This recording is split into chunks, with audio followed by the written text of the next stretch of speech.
మాట్లాడు. నీకు అది వచ్చిందంటే నువ్వు చదివించుకోవాలని దేవుని దగ్గర. తిండిపోతులు దేవుని రాజ్యానికి వారసులు కానేరరు.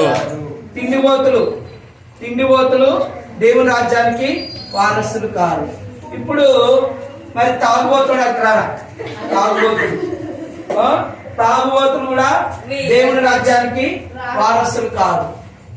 తాగుబోతులు దేవుని రాజ్యానికి వారసులు కాదు. దొంగలు జరుగుతున్నా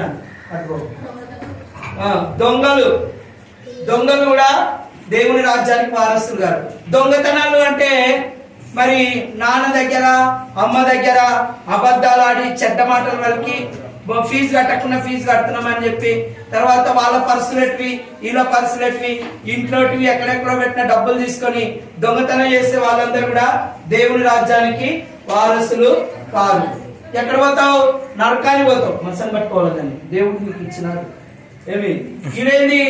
నరహత్య అంటే అర్థం ఏంటి?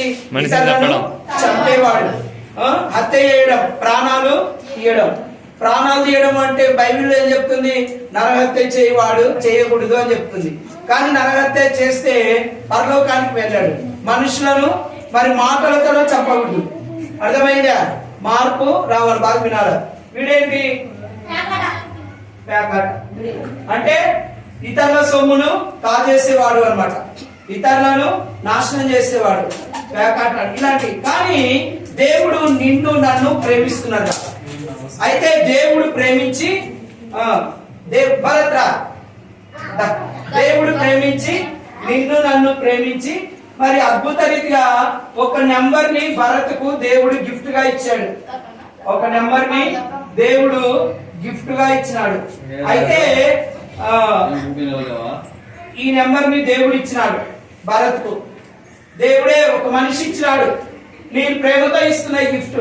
అయితే దీన్ని తిప్పు భరత్, తిప్పుకో. ఏముంది? 3వ వచనం ఏముంది?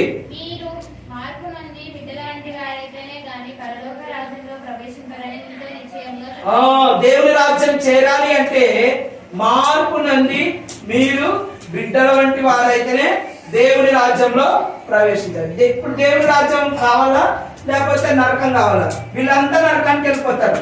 వీళ్ళంతా నరకాన్ని. నువ్వు కూడా నరకానికి పోతావు. ఇక కాదు.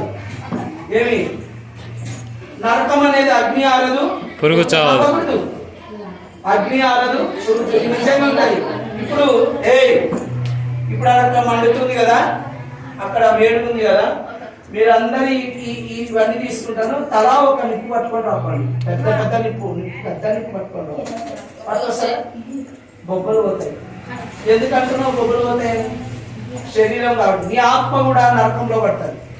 నీ ఆత్మ చనిపోతే ఇప్పుడే చనిపోయినావంటో అనుకో. హలో రాజు, సరిగ్గా స్ట్రైట్ అక్కడిక్కడ తిరుగుతావు. నీవు ఇప్పుడే దేవుని దగ్గర అనుకో. ఒకవేళ నువ్వు చనిపోయిన మార్మన్స్ పొందకుండా, ప్రభుని నమ్మకుండా, దేవుని రాజ్యానికి మరి వారసులు కాకుండా చనిపోతే నరకానికి పోతారు. అగ్ని ఆరదు, పురుగు. ఏదో చెడకాటం అక్కడ కాదు. ఏదో ఇచ్చినాడు కొరుకుతున్నది అనేది కాదు. అగ్ని ఆరదు, పురుగు. కాబట్టి మరి భరత్ అనే యేసయ్యను సొంత రక్షకుడుగా అంగీకరించాలి. అంగీకరించినప్పుడు ఏం రావాలంట? మీరు మార్పు నంది బిడ్డల వంటి వారైతేనే గాని పరలోక రాజ్యంలో ప్రవేశింపలేరని నిశ్చయంగా మీతో. ఏం రావాలా? మార్పు అంటే ఆడ రావాలా? మనస్సు. మార్పు అంటే ఎక్కడ రావాలా? మనస్సులో మారాలా. ఊగా వాడిని చూసినవేది, వీళ్ళు చూసినవేది, వాడిని కాలుతోదనేది, వీళ్ళతో కాలుతోదనేది, వాడిని చేయతోదనేది ఇది కాదు. ఏమి నీ పేరు? షాలేం రాదు. ఏం షాలేం అని పెట్టుకున్నావు పేరు? మంచి పేరు పెట్టుకున్నావు. నా శాంతి నీవే. ఇట్లాంటి మీద ఏమన్నా ఉంటే పాపం ఉంటే ఇవన్నీ పాపమే. ఇది పాపమే, ఇది పాపమే, ఇది పాపమే, ఇది పాపమే, ఇది పాపమే. ఏ తప్పు చేయట్లేదు నేను అంటున్నావు, కానీ తప్పు చేస్తున్నావు. దేవుని దృష్టిలో తప్పు చేస్తున్నావు. ఆ తప్పును ఒప్పుకుంటే యేసయ్య మిమ్మల్ని క్షమిస్తాడు. మీ పాపాలు మీకు తెలిసిపోతాయి కదా. ఎవరిని బూతులు పెట్టేది, ఎవరిని చెడ్డ మాట్లాడేది, ఎవరిని అబద్ధాలు ఆడేది, ఎవరిని ఎట్లా చేసేది. కాబట్టి మీ జీవితాలు మీరు ప్రార్థన చేసుకోండి. పరలోక రాజ్యం కావాలా వద్దా? మీకు కళ్ళు మూసుకొని ప్రార్థన చేసుకోండి.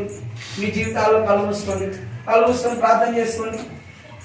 ప్రార్థన చేసుకోండి. మీ అంతా మీరు ఒప్పుకోండి. మీ పాపాలు మీరు ఒప్పుకోండి. మోకరించాలా? మోకరించాలా?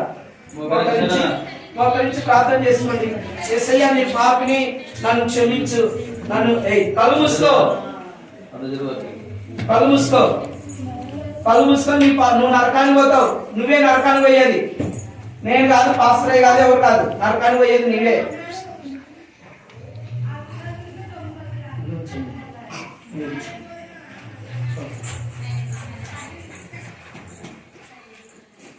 ప్రభా నాకు మార్పులు దయచేయండి అయినా అని చెప్పి ప్రార్థన చేసుకోవాలి.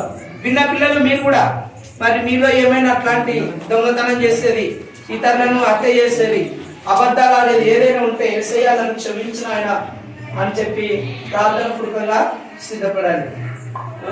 మీరు మార్పు నుండి బిడ్డల వంటి వారైతేనే కానీ పరలోక రాజ్యంలో ప్రవేశం. ఆ కంఠస్థ వాక్యం ఎక్కడుంది? ఎవరు చెప్తారు చూడకుండా? మీరు ఆమె చెప్పుకున్నాం కదా. 8వ అధ్యాయము 3వ వచనము, మీరు మార్పు నంది బిడ్డల వంటి వారైతేనే గాని పరలోక రాజ్యములో ప్రవేశింపరని నిశ్చయంగా మీతో